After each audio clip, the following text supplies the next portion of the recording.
What is going on, FA Nation? My name is Justin Fensterman, along with Ryan Hallam, and this is another edition of Fantasy Alarm Sports Talk. And why am I laughing like a buffoon right now? Well, that's the reason is because Ryan and I nearly came to the show matching today, and a last-second wardrobe change now makes me feel bad because, Ryan, I love the shirt, but, man, you got a nice head of hair. I haven't had hair like that since 2003, my man.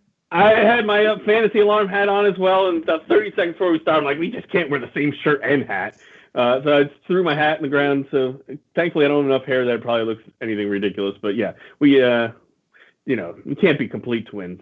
No, we can't. And speaking of twins, and I don't know how I'm transitioning from twins to injuries in fantasy football. So no, I'm not that creative. So instead, we're just going to talk about what's going on in the landscape of fantasy football right now, Hallam, because another week, another couple of injuries that are now putting us in peril, some of our teams. And I think this is a good place to start because I've been receiving a lot of questions on Twitter, as I'm sure Fantasy Alarm chats have a ton, regarding Dak Prescott. Had ankle surgery. His season is over. Now what happens is people are playing the streaming game unless there's a diamond in the rough on their waiver wire.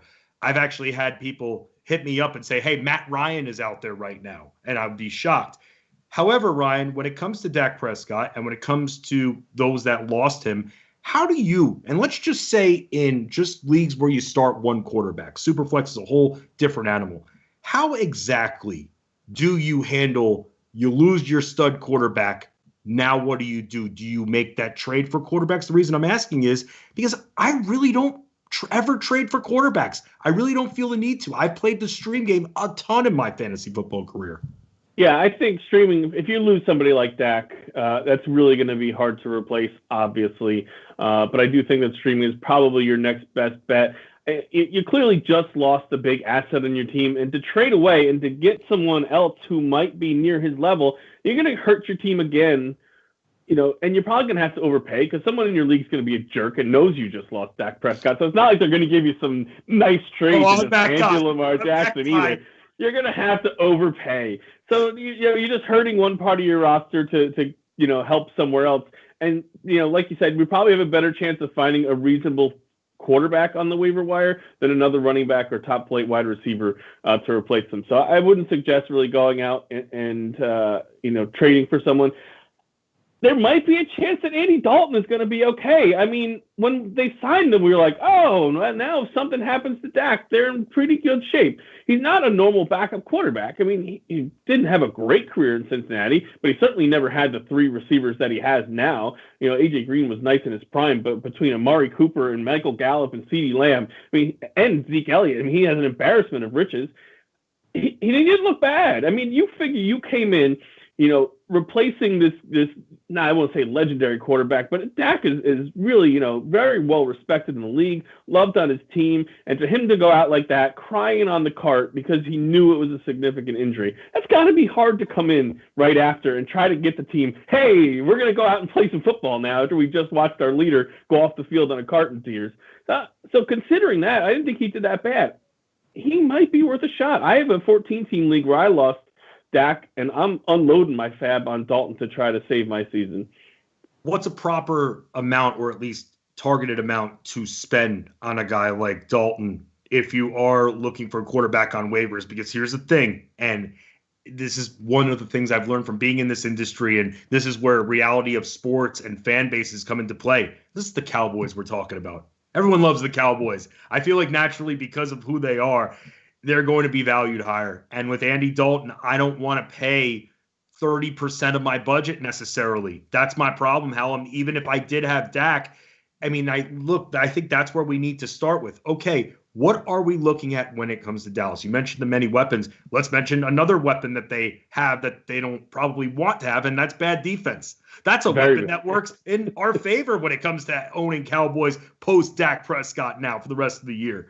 So when it comes to that, Hallam, that is where I'm confused, that if I am going to look and think long term, how much to spend. Let's say I have $100 in my fab budget and I'm down to, let's just say, in the 80s. Now I just lost Dak Prescott, 12-team leagues. We're starting one quarterback. I mean, am I putting 30 of my 85 on this guy, Hallam? What are you comfortable bidding on this guy if you feel you need the quarterback and don't want to play the stream game?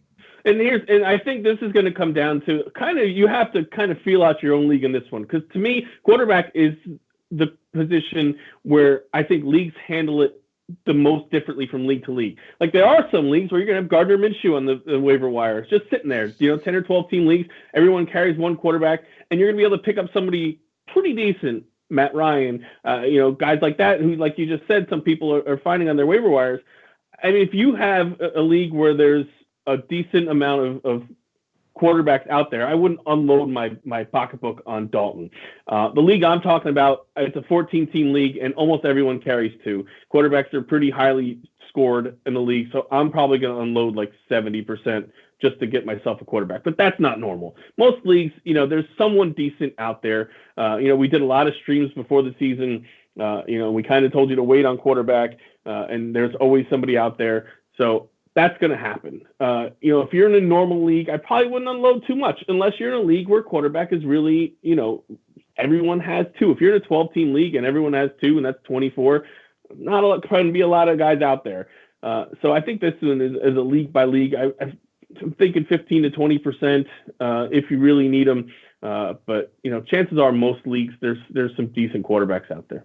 Yes, and that's the big key. And so if you're about to trade the farm because I need my quarterback, I need my Dak-like production every single week, I can't handle life without it. I need assurances. I'm freaking out. My head's about to explode. I'm going to trade my stud running back for a quarterback.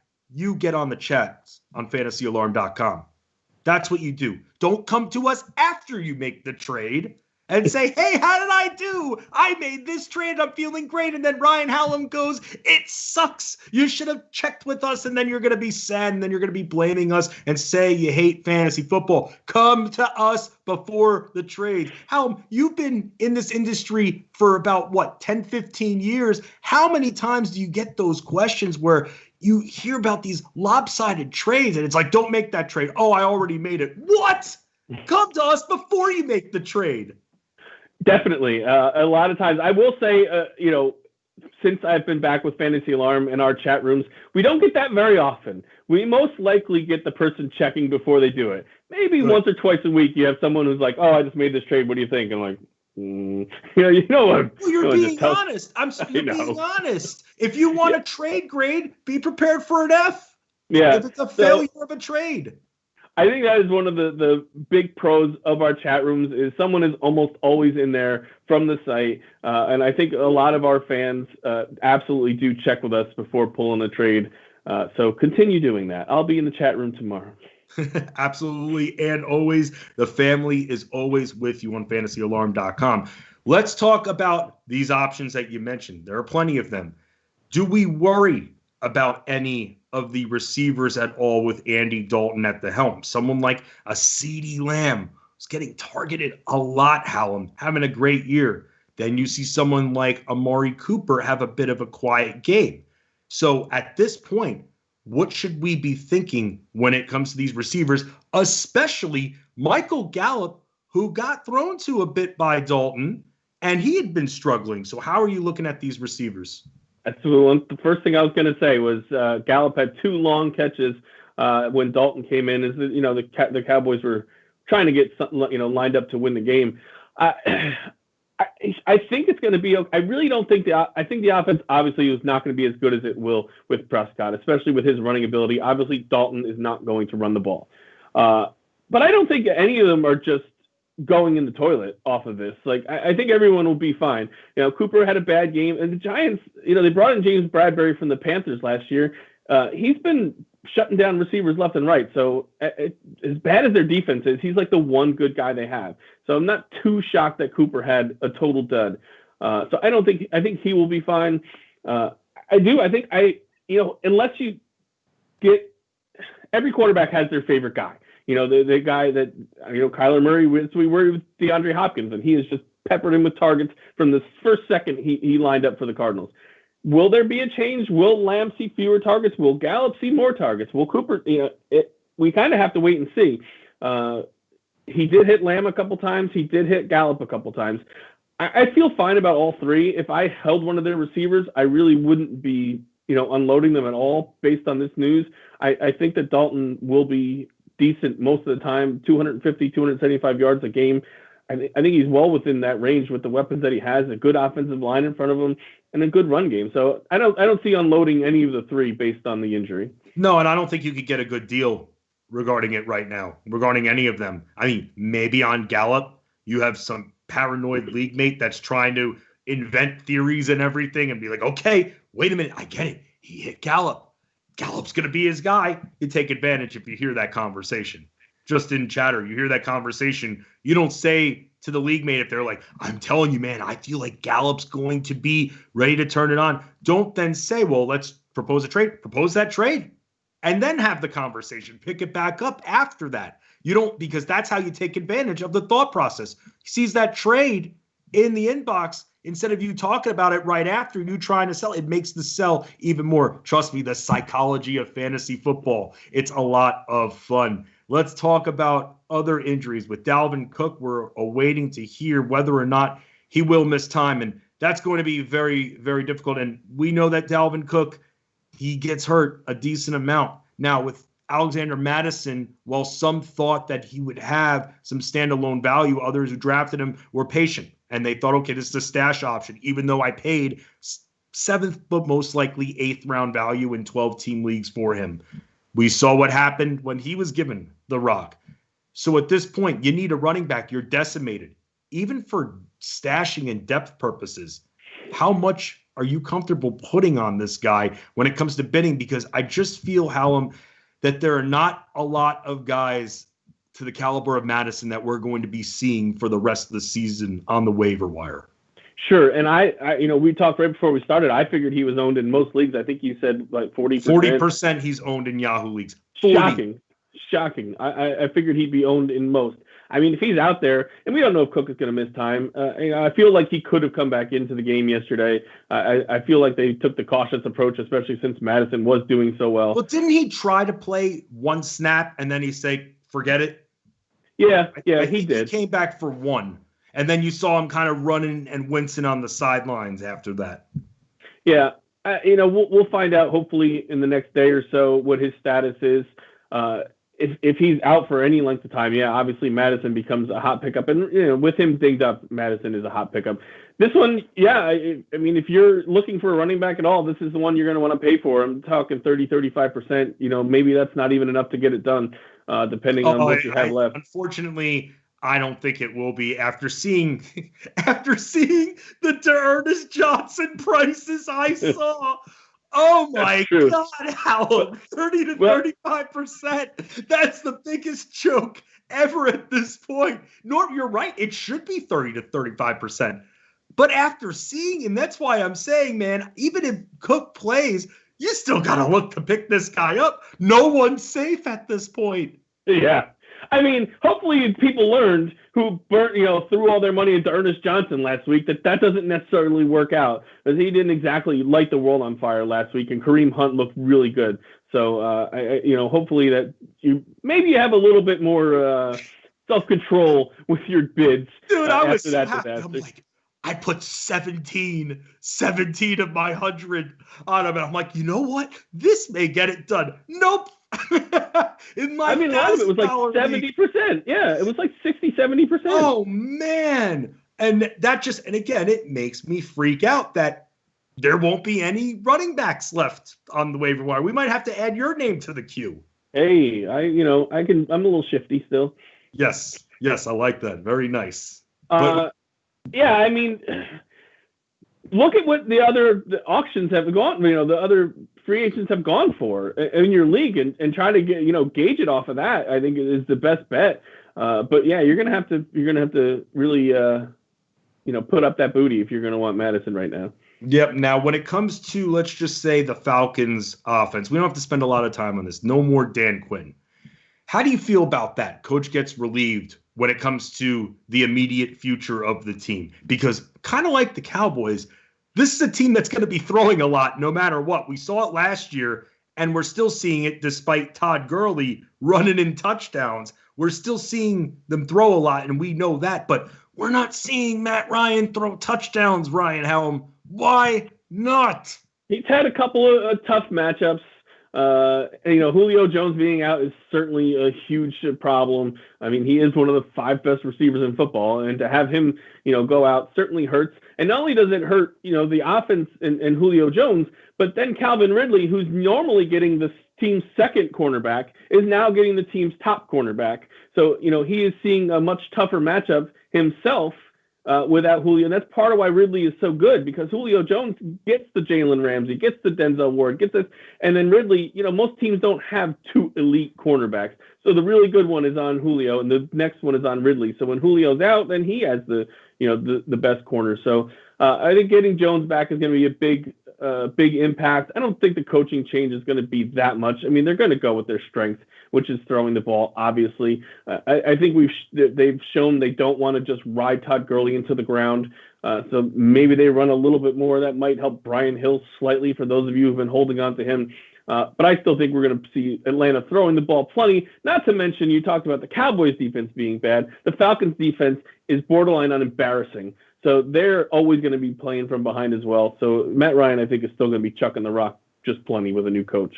Was talking to other analysts about this, and they brought this up. And I don't think it's going to happen. But do you think, with the whole tank for Trevor, do you think maybe they tried to put some kind of fire sale up if they continue to lose games, even maybe trading away someone like a Matt Ryan and trying to go after a younger quarterback, shift a little bit to that youth movement?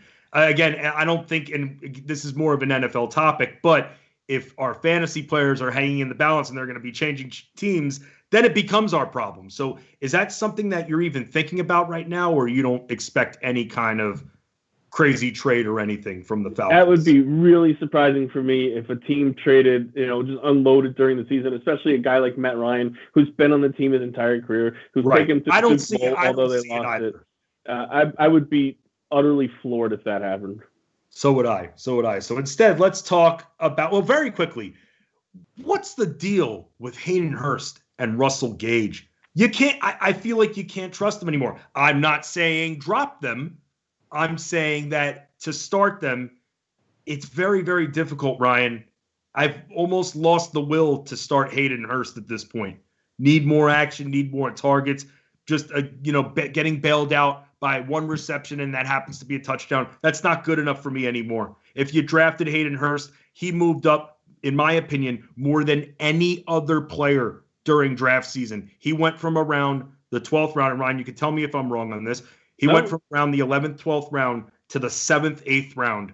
And that's a big, big jump. And he hasn't been coming through. Again, I don't know if this is a product of the coaching that has now been replaced with Raheem Morris. But at the same time, Ryan, you got to not have confidence in Hayden Hurst at this point. No, definitely not. But, the landscape of tight ends right now, I mean, there's a lot of guys that we hope we're going to break out that kind of haven't. Right. Or have gotten injured. So, I mean, there are some leagues where I'm still rolling him out there and just hoping each and every week. And again, it's now the Falcons offense. And look, Dalton Schultz had a bad game. Yeah. But, I have him in a few leagues now. And, of course, I'm still going to utilize him. I view these two teams the same way. The only difference is before was that Dak was having much more success than Matt Ryan was overall. He was at least throwing the touchdowns where Matt Ryan hasn't the last few weeks. Now with Andy Dalton in there, it evens things out. So I view these two teams in very similar spots, whereas a lot of people, when you're looking at it from the NFL standpoint, very turned off. I'm actually very intrigued because, hey, if this team's going to continue to throw, that's going to create more targets for my bench depth. So you're turned on by the Falcons and the Cowboys. Good to know. Yes. I don't. I'm for my birthday now in February. Oh, nice. Okay. And Gage, I think, again, it kind of stems off of the Julio Jones thing. So when Julio Jones and Ridley are in there, who's left to guard Russell Gage? With Julio Jones out, he's going to face a much better corner. And I think he takes advantage of the fact that, he was getting not a lot of attention. Look at, Zacchaeus. That's what he's getting now. He's getting the third wide receiver role, and that's why he's had some success in the past couple of weeks. You take out another receiver and bump him up, and then he's going to, see better coverage too. So I don't, Gage, I'm done with. But with tight ends, what are you going to do? I mean, you can't drop them. You cannot drop them, but you have to make the decision now, Hallam, if you want to carry 2 tight ends. And I know a lot of people who just because they're tight ends, they don't want to carry 2 tight ends, where I'm saying at this point, because we're still trying to figure out who the top guys actually are. This will be very telling coming off the bye with Robert Tonyan as well. And with Devontae Adams practicing, this will be very telling to see if he's only going to be an end zone threat or if he's going to be able to get 5 to 7 targets. And people spent a good amount of money on Tonyan. So that's what it comes down to. So you're not dropping Hurst at this point, but get it, you're disappointed. Speaking of disappointments, Hallam, and before we preview this Saints-Chargers game, and I got to tell you something I'm a bit disappointed about. Received a lot of questions mid-afternoon regarding, oh my God, what do I do? I had Michael Thomas starting in my wide receiver spot. And it made me sad. Normally, the reaction would be to get very angry, to say something snarky back, like, I've talked about this every hour of my life for the last 5 months, or at least the last 2 months. But it just made me sad because I want people to learn and I want people to game plan that no matter who the player is, if they are questionable going into Monday night and you're planning on starting them, 2 things. Number 1, you start them in your flex. Number 2, you have a backup plan. You have to. If Michael Thomas, absolutely. On a team where I'm barely scoring points, if Michael Thomas is out there and he's at 70%, I'm starting Michael Thomas, but I'm starting him in my flex. Because let me tell you what happens when you do that. Okay, now Michael Thomas was ruled out part of the way through the Sunday afternoon games at around 3 p.m. Eastern, and it set the world on fire, mainly because of why he's not playing. But he was questionable going in, Hallam, so it was still hanging in the balance, even though throughout the week it was trending towards playing. Nothing was confirmed. He gets into an altercation with a teammate, did not play. Regardless, we knew he was questionable. We thought he was going to play the week before, and then he didn't play. So now I'm not trusting any of the reports until I see a confirmation that he's out there. Instead, I saw a lot of people starting him, and now they're going to be taking zeros or very minimal points because they have to pick up some scrub from the Monday or even the Tuesday night game that, hey, you never know. We could wake up and that Tuesday night game does not happen. So really the Monday night game. And it just makes me sad, Hallam, because you're not playing defense protecting your teams. You're too obsessed with how the roster looks on paper, how it looks on the website. You need Michael Thomas to be in your number 1 wide receiver role so you could see it. You could show your authority, your ruthless aggression. But that's not how you play fantasy football, Ryan. It's not. Start him in your flex. And you know what I did? I have Michael Thomas, and guess what? I started him in my flex. So guess what? He gets ruled out. There's Justin Jackson. Boom, replaced. I'm protected. People still don't get it, and it makes me very sad. I don't really get enough passion out of you sometimes. I think you need to up the energy level because you're just putting everyone to sleep with your monotony and I'm sorry, man. I'm a boring ass guy. I'll tell you that much. But I care about everyone's teams, Ryan. I obviously want to win. You're obviously 100% right. You're right. The thing that sucks is that Thomas was probably going to play. Due to his injury, he was, now being disciplined is why he's not playing tonight. So that really sucks. And it came after the 1:00 lock, which sucks even more. Everything about the situation is not really that cool. But yeah, I mean, we do the 2-hour live chat every Sunday morning before kickoff, and sure was a million questions about Michael Thomas in it. And, you got to have some sort of plan. Like I have Bills and Titans this week. I didn't start any of them. I benched them everywhere I had them because you can't, especially Josh Allen. You can't take a 0 at quarterback. have any chance of winning. Wide receiver, it's a little bit easier to stomach a 0, but quarterback, you really, really can't.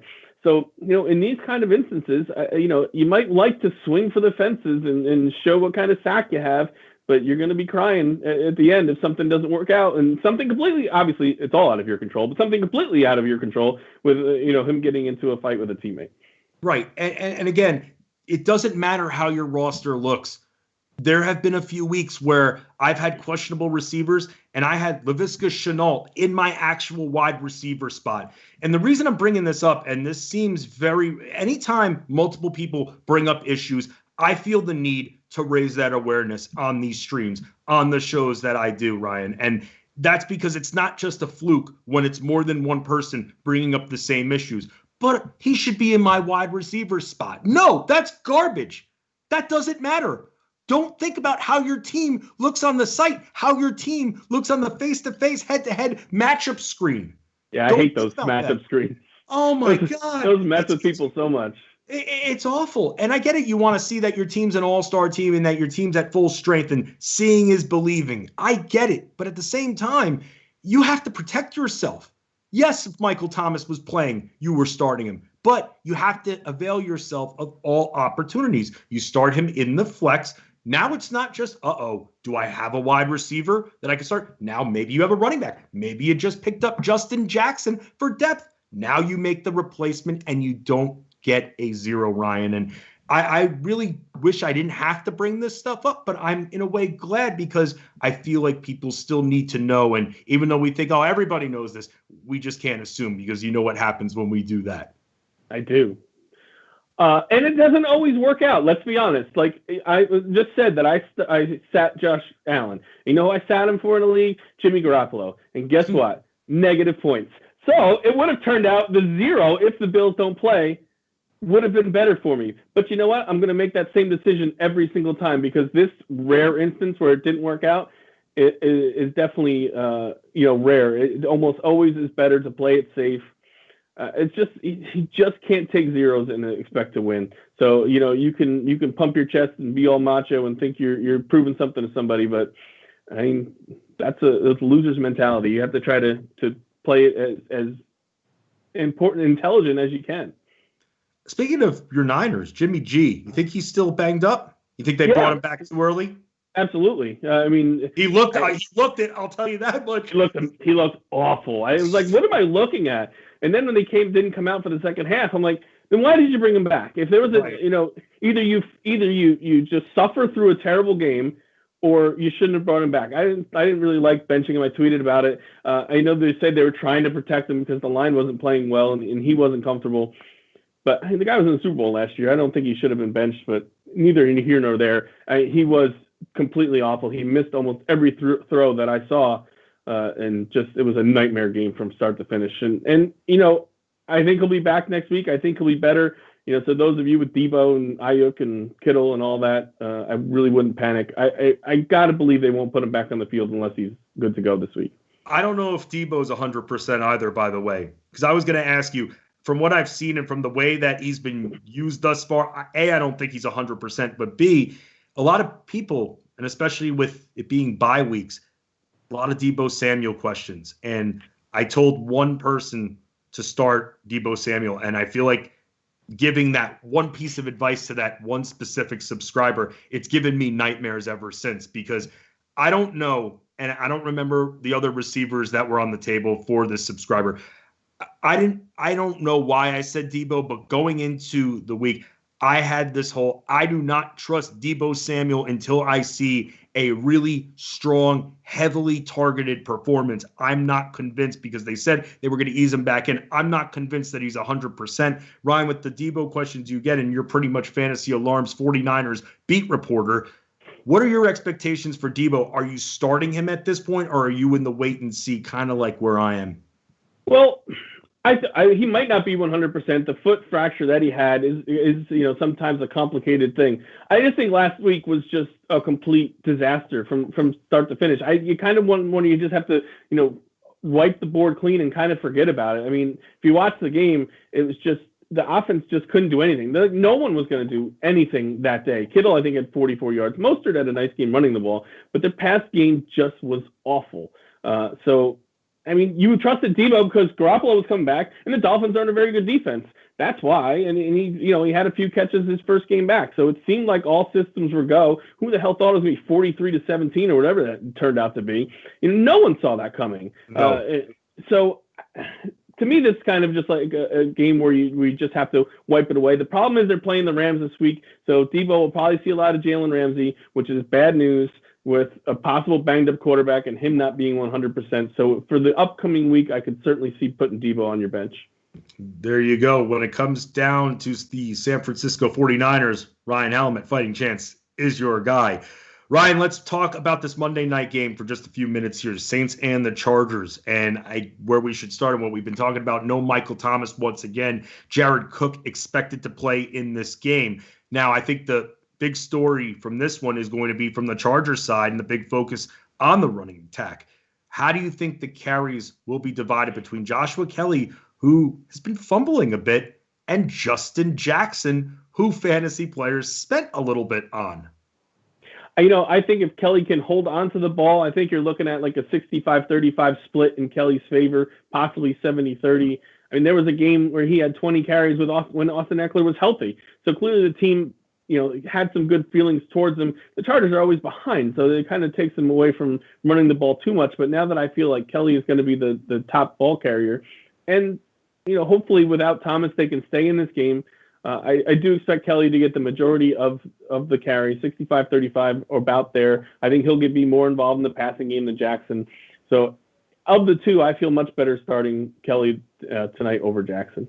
And how do you feel from the Saints side regarding Latavius Murray? I mean, we're waiting to see if he is going to have standalone value. And with how much Kamara has been used in the passing game, it makes me wonder for at least another matchup or two if Murray would be a safer option if desperate. Then the two San Diego guys?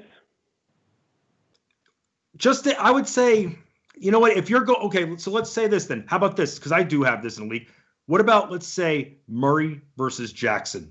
Who do you feel more comfortable starting? I'm going Murray there for sure. I think his role is fairly defined. He's a pretty veteran player.